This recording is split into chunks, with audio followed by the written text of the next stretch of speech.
Dàn tim ở đây chúng ta ghi lại để cho nó biết hoặc là nhìn để cho nó biết thôi. Về những trường hợp nào thì chúng ta sẽ phát hiện thì dàn tim thứ nhất là siêu âm thường nhật, cái thứ hai đứng trước các biến chứng của huyết động của thai nhi, ví dụ tràn dịch màng tim, tràn dịch màng phổi, cổ trướng hoặc rối loạn nhịp tim, hoặc tiền sử bản thân là gia đình có dị dàn tim hoặc có bất thường về hình thái. Vậy bất thường về hình thái ví dụ như thần kinh trung ương là không bên trên não trước, rồi hội chứng đan đi ban cơ, thoát vị não, bất sản thể trai. Rồi về cơ quan tiêu hóa thì có tắc ái tràng theo thực quản, thoát vị đốn, thoát vị não, thoát vị cơ hoành, thoát vị cơ hoành. Rồi ở tiết niệu có bất sản thận, hoàn sản thận. Ở mặt thì có cằm nhỏ, keo gặp môi. Đây là những hoàn cảnh chúng ta sẽ phải siêu âm dị dàn tim. Và có thể bất thường của hệ thống xương, đa ối như gió nguyên nhân giai trợ phát triển trong tử cung và tăng khoảng sáng do gáy. Bất thường kích thước của tim như giãn tim là bộ tiểu sản vùng tim, thì bất thường các mạch máu lớn, các khối u của tim. Chẩn đoán dị dàn tim là rất khó, siêu âm tim chỉ có thể phát hiện từ 25 đến 60% các dị dàn tim. Kết quả siêu âm tim phụ thuộc vào tư thế và thai nhi, tính chất âm vang và thành vùng và lượng nước ối. Như vậy đây người ta ghi lại tất cả những cái thứ để chúng ta chú ý khi chúng ta làm dị dàn tim. Thứ nhất là cái bất thường kích thước của buồng tim thì chúng ta biết nó giãn tim toàn bộ, cái này chúng ta gặp tương đối nhiều chúng ta trong phù thai, và nước mình phù thai thì tương đối nhiều, đó chính là thalassemia. Thì chúng ta chia toàn bộ quả tim giãn tràn dịch vào ngoài tim, chiếm hết cả ngực. Đấy, đây, tất cả cái này là giãn tim toàn bộ. Cái thứ hai là cái bất thường kích thước của một buồng tim, thì đây chúng ta nhìn thấy 4 buồng tim bình thường, hai tâm nhĩ gặp nhau, hai tâm thất gặp nhau. Và chúng ta gặp trong một số các trường hợp đây là thiểu sản tâm thất trái, tức là các kích thước của buồng tim thay đổi, tâm thất trái rất nhỏ, tâm thất phải thì to, tương đối, và cơ tâm thất là âm vang. Và đây là một trong những dị dạng không thể điều trị được, mà chúng ta có thể phát hiện sớm, và đây tạo ra cái hậu quả cực kỳ trầm trọng cho bé, có thể chết trong vòng một thời gian rất ngắn. Đấy, đây là thiểu sản tâm thất trái, cái này hoàn toàn có thể chẩn đoán được bằng đường cắt tim 4 buồng. Và đây chúng ta nhìn thấy rất rõ là thiểu sản tâm thất trái nhưng do bất thường của van tim, cái này không mở, nhưng cái này nó mở rất rõ, nhưng mà cái này gọi là teo chít van là hai dạng. Cái thứ hai là thiểu sản tâm thất phải, hai buồng tim đều có nguy cơ như nhau, nhưng thiểu sản tâm thất phải thì ít cảm hơn, tôi không hiểu tại sao. Nhưng đây chúng ta nhìn thấy tâm thất trái thì vừa, nhưng tâm thất phải thì rất nhỏ, và van ba lá không đóng mở. Đấy, đây tâm thất phải rất nhỏ, ở đây tâm thất trái. Hai cái về mặt tiên lượng là giống nhau, cho nên hậu quả đối với thai nhi là rất tồi. Và đây một cái bệnh lý mà tôi vừa mới nhắc lúc nãy, tức là sự bám gấp của van ba lá về phía mỏm tim, tạo ra một cái bệnh lý tương đối đen đặc biệt, tức là tâm nhĩ phải giãn rất to và nhĩ hóa toàn bộ tâm thất, mới gọi là bệnh áp xanh. Và cái này cũng hoàn toàn có thể chẩn đoán được bằng chiếu sinh, cũng trên được các tim 4 buồng. Và một cái bệnh lý nữa mà chúng ta có thể sớm hơn từ 17 đến 18 tuần hay hẹp động mạch phổi toàn bộ, tức là toàn bộ nửa phải của quả tim giãn rất lớn, và rất nhiều người cảm giác giống như giãn tim toàn bộ nhưng té ra không phải, bởi vì hẹp động mạch phổi toàn bộ cho nên nó tạo ra cái hình ảnh, những cái hình ảnh tương đối đặc trưng mà xảy ra ở đầu của quý 2, tức là 17 đến 18 tuần. Bệnh lý tiếp theo mà chúng ta có thể gặp mà cũng có thể chẩn đoán được, nhưng đây không phải là bệnh mà là hình ảnh siêu âm của rất nhiều bệnh khác nhau có thể xuất hiện. Thông tin thất đây là hay gặp nhất, khoảng 20% các dị dàn tim, và chỉ được có một số trường hợp bị bỏ sót mà chỉ được chẩn đoán sau đẻ.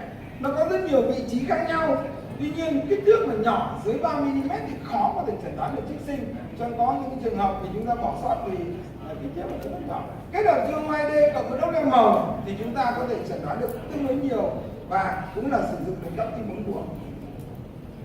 Chẳng hạn đây, cái này thì quá rõ thì nó quá lớn, cho được cả ngón tay vào rất lớn, hoặc ở đây nó cũng không phải là lớn lắm nhưng cũng nhìn thấy. Vâng, hoặc ở đây chúng ta nhìn thì cũng nó khuyết hẳn.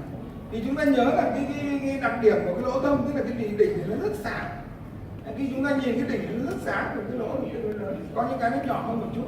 Hoặc đây chúng ta nhìn thấy có một cái lỗ bên dưới, tức là có hai lỗ trên vách nhân thất, đây lỗ, cái này gọi là thông nhân thất đa lỗ thông.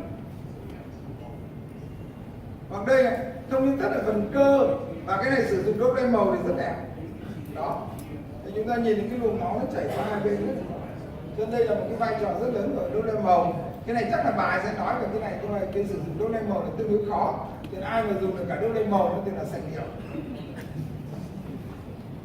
Cái bệnh tiếp theo mà chúng ta có thể chẩn đoán được cũng từ đường cắt tim 4 buồng, đó là phalo, mình gọi là phalo, mình gọi là tứ.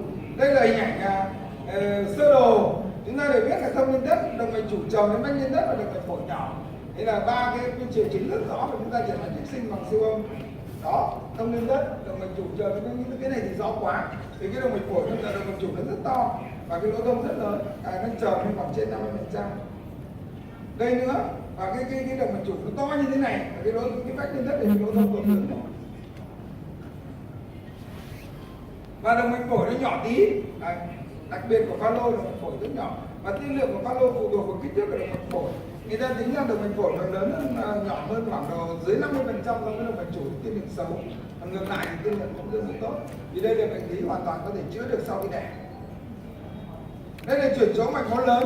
Chúng ta đều biết là bệnh lý này là bệnh lý rất là đặc biệt, tức là hai mạch máu đi ra không đúng các cái tâm thất phải thì là động mạch chủ, và tâm thất trái thì là động mạch phổi. Và hình ảnh siêu đặc trưng của nó chính là hai cái mạch máu đi ra song song với nhau, và động mạch phổi chủ là ở phía trước và động mạch phổi ở phía sau. Cái này cũng hoàn toàn có thể chẩn đoán được trên nền canxi bốn buồng. Đây, cái này thì chẩn đoán hoàn toàn. Thì còn phụ thuộc vào có hay không có lỗ thông của cái tim thất, nhưng chúng ta chỉ lấy hình ảnh của nó trên nền canxi bốn buồng chúng ta có thể chẩn đoán được. Bệnh ống nhĩ thất, đây là bệnh lý rất đặc trưng của nội tâm mạc, tức là tổn thương của nó nằm ở chữ thập tim. Cho nên khi chúng ta quan sát tim bốn buồng nhìn rõ chữ thập tim thì chắc chắn không có bệnh ống nhĩ thất. Và bệnh ống nhĩ thất này là một cái bệnh lý rất đặc trưng mà trong các cái dị dạng những có thể đặc biệt hội chứng đau. 75% em bé bệnh ống nhĩ thất là vì hội chứng đau, và cái này hoàn toàn chúng ta có thể chẩn đoán được trên nền các tim bốn buồng đấy. Tất cả các buồng tim giao nhau, cái chỗ này tạo ra một cái lỗ hổng rất là lớn. Đây nữa cũng tạo ra một cái lỗ hổng rất lớn không nhìn thấy được. Và đây đẹp hơn để chúng ta nhìn thấy cả lỗ thông liên nhĩ, lỗ thông liên thất và tất cả nó giao nhau. Đây là bệnh ống nhĩ thất hoàn toàn. Đây là chúng ta nhìn thấy có một lỗ thông rất to và hai van nhĩ thất là một, nó chỉ có một van nhĩ thất này, nó tạo ra một cái cầu giống như cái bóng. Và đây y hệt cái bóng của chúng ta nó mùa hè mà mắt nằm ở cũng tre thì đấy là cái bóng. Thì cái nhớ thì như thế, tức là bệnh ống nhĩ thất hoàn toàn có cái lỗ thông chỗ tướng. Và cái bệnh lý nữa mà tôi nói nó xuất hiện rất muộn ở quý 3 của thai kỳ, đó là khối u của cơ tim. Và cái này có thể một ổ to như thế này, đó là có một cái ổ nhỏ như thế này nhưng là nằm ngay dưới van nhĩ thất. Hoặc đây là một khối tố tướng, ở trên này một khối rất nhiều ổ.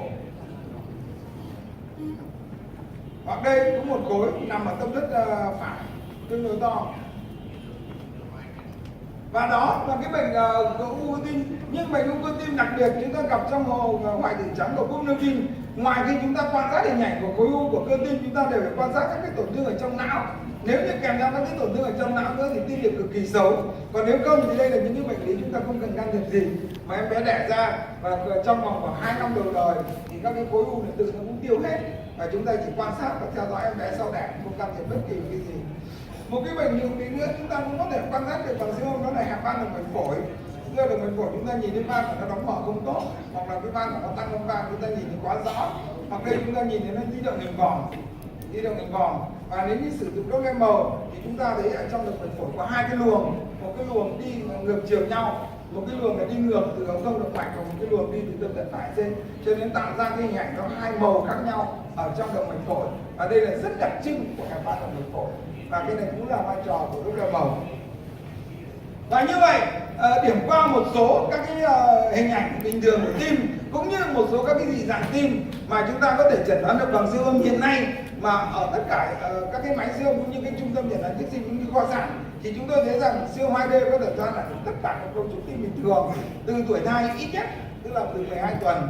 Và sử dụng siêu âm 2D có thể chẩn đoán được hầu hết các dị dạng cấu trúc của tim, đặc biệt là những cái dị dạng mà lớn ảnh hưởng đến sức khỏe của thai. Đây là bài trình bày của tôi đến đây là hết. Cảm ơn sự theo dõi lắng nghe của quý vị khán giả. So how do we look at it? We should look at the umbilical vein, which is located centrally in the abdominal cavity.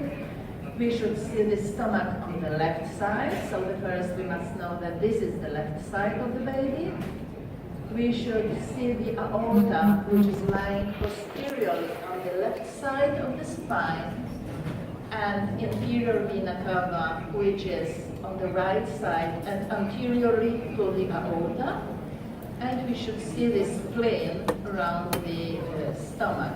So this is the normal abdominal cavity, and this is our first part of the cardiovascular system screening in the fetus. We use color Doppler. We should see the portal vein, which, and this is really this view, which can be obtained only in the fetuses.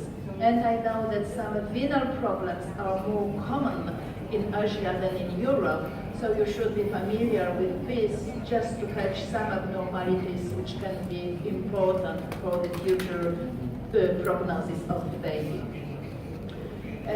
So we should see the central intrahepatic part of the umbilical vein. We should see that ductus venosus is draining to the inferior vena cava, because if it does not exist, this is important message for your neonatal colleagues, because if there is absence of ductus venosus, then the neonatologist cannot catheter the umbilical vein, and it can be harmful for the neonate. So this is really important. So our cooperation with other people is very important. And we should see the portal vein as well, as I told you. So we always do all Doppler flow in the umbilical vein artery. In the middle cerebral artery, remembering that we shouldn't do the angle correction because it changed completely velocity. And I know that in Asia, thalassemia, all type of thalassemia are much more common than in Europe, so it can be the first sign of fetal anemia. And then we check the ductus venosus, and we check the uterine arteries as well. So as cardiologists, we know how to do some Doppler tracing in obstetrics as well. And this is absolutely necessary part of the full fetal echocardiography. So then, going to the chest, we look for the cardiac size and cardiac position. How do we look? Cardiac size, it should be about 1/3 of the chest. But remember, in the first trimester, it will be a bit smaller. In the third trimester, it will be a bit bigger, but it doesn't matter. Then the cardiac axis. In the normal or close to normal full chamber view, it will be your first indicator for possible congenital heart defects in which full chamber are normal, but vessels are abnormal. So look at the axis, because when our obstetricians started to look at it, just all what we call conotruncal defects, so those defects when there is normal full chamber, abnormal vessels, started to be detected during routine scanning. So this is the axis. This is the virtual line which is divided the chest from the left and right side. We should see both lungs. This is important because lungs can be hypoplastic. Then on the left side, we always have the whole left side of the heart and the right ventricular apex. And on the right side, we have right ventricular inlet and right atrium. It is important because the heart is in the middle. It is not shifted to the left or to the right. So when we are checking the cardiac size and position, the heart 1/3, both lung visibles, right axis about 45 degrees, apex to the left, and as I told you, 2/3 of the heart the right side and 1/3 of the left side, and 3 hearts should be fixed in the chest cavity. This is easy. So we always try to give the mother the abdominal cavity, the stomach on the left, and the chest cavity. Then, when we are taking this, we should enlarge the image, because this is a very small, so we should use our home screen. This is better visible, and when it was beautifully shown, here we can see differential insertion between mitral valve and tricuspid valve, this which we call atrioventricular septum, which is missing in majority of fetuses with Down syndrome. So fetuses with Down syndrome can have the complete AV canal, but they can just have missing the atrioventricular septum, which is quite important.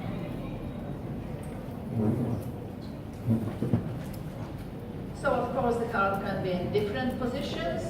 We should look at the pulmonary veins, and I know as well that the abnormal pulmonary veins connections is much more common in Asian population than in European population. I don't know why it is like this, but I know that it is. So here we can see the pulmonary veins from the right lung and from the left lung. So in cardiac cycle, we have closed pulmonary valve in systole and open atrioventricular valves in diastole.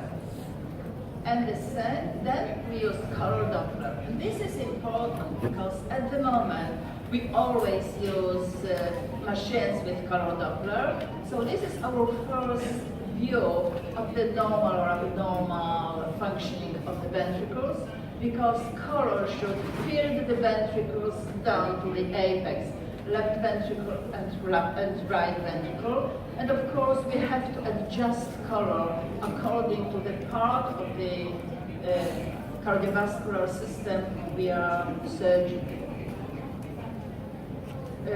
So we should optimize velocity. For peripheral Doppler, we should put the velocity about 20 centimeters per second. For intracardiac, between 40 and 50, if we have higher velocity, we have just to play with the gain and with the velocity of the color Doppler and pulse Doppler. And we, of course, can use power Doppler.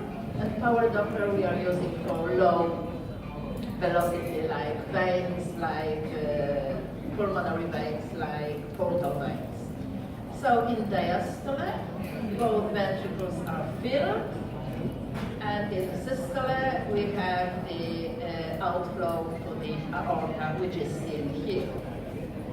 And in power Doppler we can see the same, just to play with this. And pulmonary veins are better seen in power Doppler as well. We can see that both lower and upper pulmonary veins on both sides. Playing with the Doppler, this is always important because it helps us to see if it's normal or not. So the checklist for full chamber view is the apex is to the left. Aorta, it is important, is on the left side, because if we can't see aorta on the left side, it means that the fetus had the right aortic arch. Both atrias are the same size, and atrias are 1/3 of the whole length of the heart, in contrary to atrioventricular septal defect, when they are almost half. Then both ventricles are equal in size, and the left one is ellipse, and the right one is more triangular. Tricuspid valve is always closer to the apex, so this is this atrioventricular septum. And if we can see, and of course the axis should be about 45 degrees. So if you can see this, it means that most probably the full chamber view is normal, and most probably the vessels are normal. And then we do the intracardiac Doppler. We can do mitral and aortic flow together, because the aortic valve is wedged between both AV valves. And then we have to do separately tricuspid valve and pulmonary valve, because they are far away one from the other. Why we are doing this? Because for our purpose every day, we measure the function of the fetal heart, measuring which we call the day index or myocardial index, which is the comparison between the time of the between the ejection time and the time of the contraction and relaxation. So this is for us the best method of measuring the fetal heart function. So then we are going from the whole chamber view to the mediastinum, and it is important because mediastinum, these are those fetal heart defects which have relatively good prognosis, but they can be fatal for the neonate if they are not detected. So this is the full chamber view, and this is the three vessels view. We are always looking at the thymus, and we can measure the thymus. It is not necessarily, but we try to find the normal values of thymus. So it was a paper showing that the ratio between thymus and thoracic ratio should be a bit less than half. But then we can measure transverse diameter, and I think it's easier because the transverse diameter should be equal to the width of the pregnancy, so it's easier to remember. So we are looking at the mediastinum, trachea, the spine. Both arteries are on the left side of the spine, and superior vena cava on the right side. And it was beautifully shown already that all vessels should be equal, but pulmonary artery can be a bit bigger than aorta, and superior vena cava is the smallest. So we are looking which is right, which is left. How many vessels do we see? What's their position? What's their size? And what is the direction of flow, which is very, very important? And do we see any vessel between the spine and the trachea crossing or not? So this is completely normal vessels in the mediastinum. You can see the thymus here, both arteries equal in size. This is the trachea. This is the trachea, this is probably the esophagus, and this is the superior vena cava. And both vessels meet just in front of the spine. When we are going a bit down, we can see bifurcation of the pulmonary artery. It is not very easy. So in majority of screening, it's important enough to see this V sign, but then we can see both beautiful branches of pulmonary artery, the right one which is surrounding the aorta, and this is the arterial duct, and this is the left one which is missing. And we have the mediastinal view with the thymus, pulmonary artery, aorta on the left side of the trachea, superior vena cava, and then in more transverse view, three vessels with three circles, and here we can see beautifully the arterial duct connecting the pulmonary artery with the descending aorta in this transverse view. We can see the normal subclavian artery going there, in contrary to abnormal, which will cross, which will go between the spine and the trachea. So in the checklist, we should know that this is left side, this is right side. We should see three vessels. Vessels are equal, but the pulmonary artery is the biggest, superior vena cava the smallest.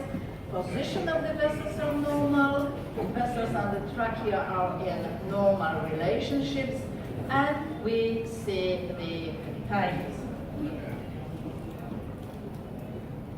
We can play with for the real time when we can see different position for chamber view, and then the outflow tracks, left one and right one, and the mediastinum. It is not necessary with screening, of course, but we are doing echocardiography. Then what is important, and we would like to measure these arteries concerning possible coarctation of the aorta. We should measure those vessels just in front of the spine, because here is the isthmus and here is the arterial duct, whereas here is the main pulmonary artery, and here is the ascending aorta. So to know the coarctation, we should measure those vessels in this position.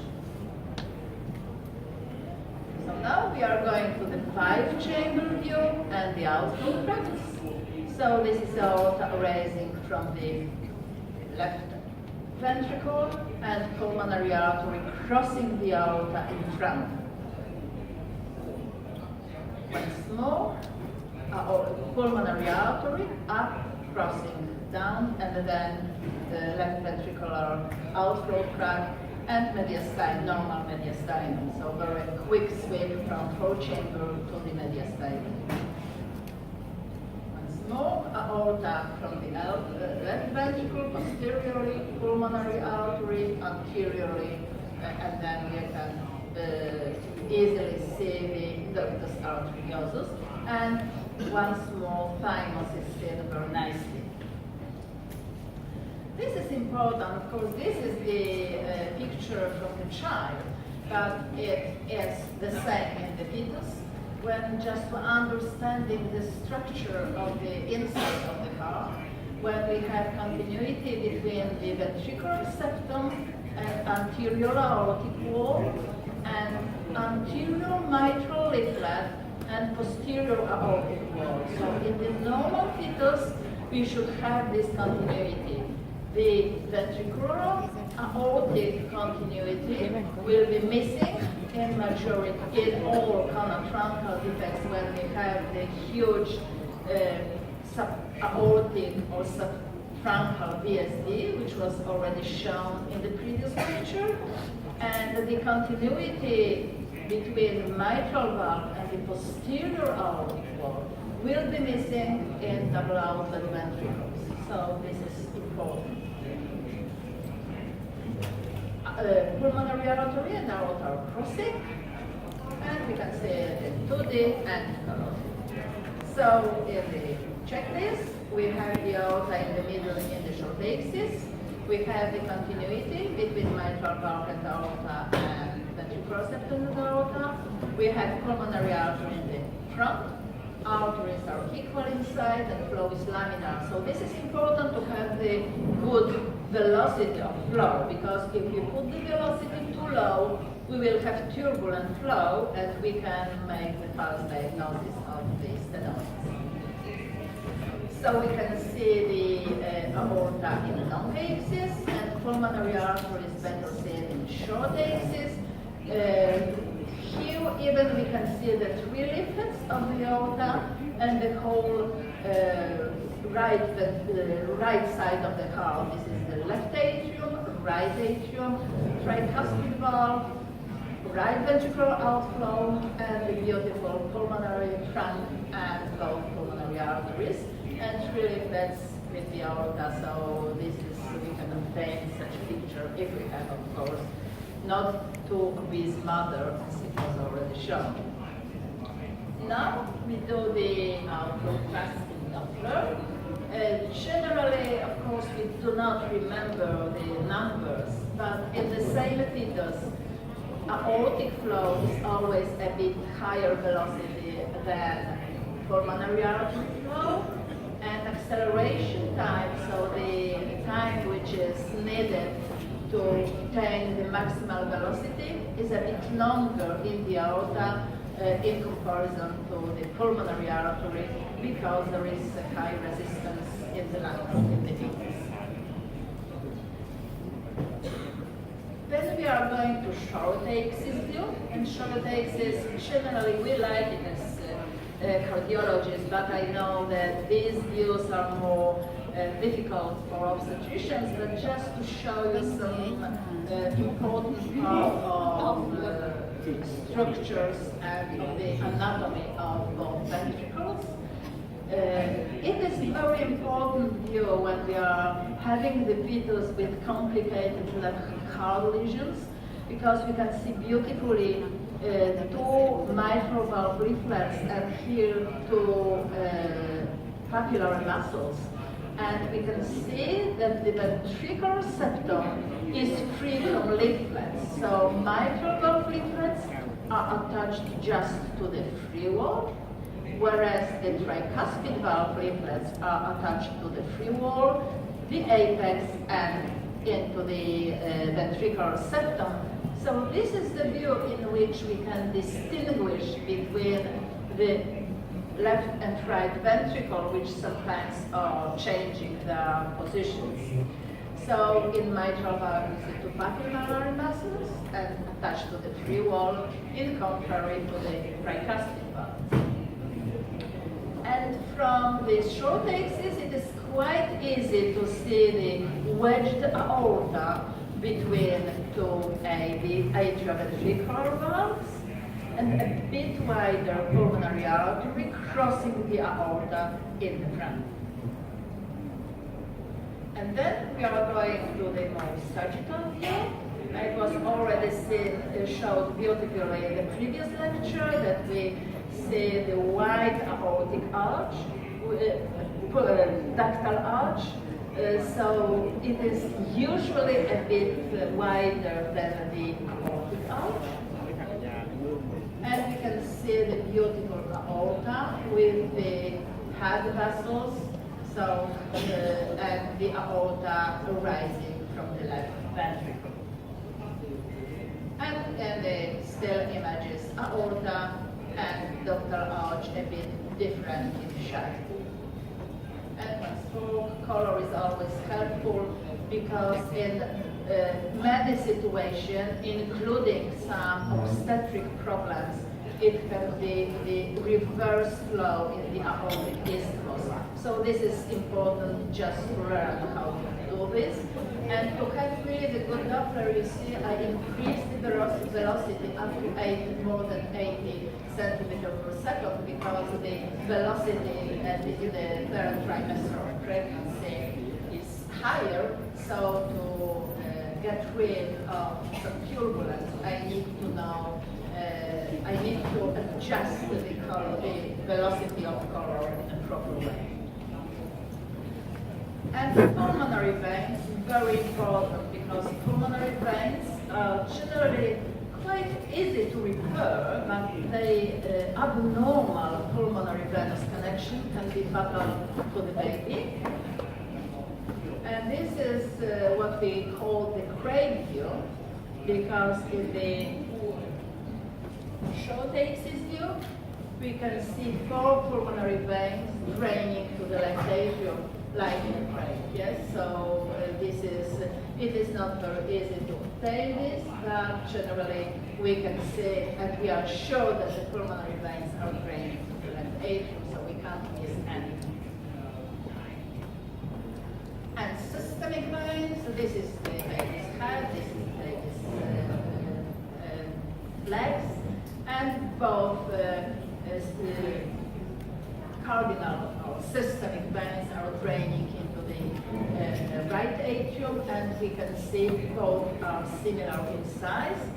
Is that important to see the size of the veins? It is important because if superior vena cava or inferior vena cava are wider, then we must think if there are any additional problems. So if there is abnormal venous drainage, pulmonary or systemic, which happen.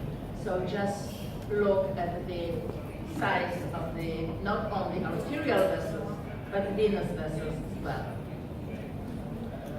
And here is just a reconstruction of fetal arches. This is the aortic arch, and this is the ductal arch, like it looks like in, this is the for the inversion mode, like prenatal angiography, because you can feel the vessels when you are playing with 3D images. In contrary, in this fetus, the superior vena cava was wider than it should be, and we can see 2 arches, but one arch is aortic arch, and the other one is the venous arch, because it is azygous veins draining into the superior vena cava. And this is, we can play with some images. I think that if you have the machine in which you have this stick mode, and you obtain the volume, and then you just press the eye slice, which is called sometimes tomographic ultrasound imaging of eye slice, you can see the core, what I showed you, the screening of the heart from the abdominal cavity, stomach on the left, full chamber view with normal atrius, normal ventricles, and mediastinum with normal pulmonary artery, aorta, and superior vena cava. So the whole screening you can obtain in one screen. So in Poland, there is the rule for obstetricians prepared by the Society of the Obstetrics and Gynecology. So during each screening exam, they should be the abdominal cavity, full chamber view, and mediastinal view, left ventricular outflow, and right ventricular outflow. So thanks to this, really the detection rate of anomalies, heart anomalies in Poland increased.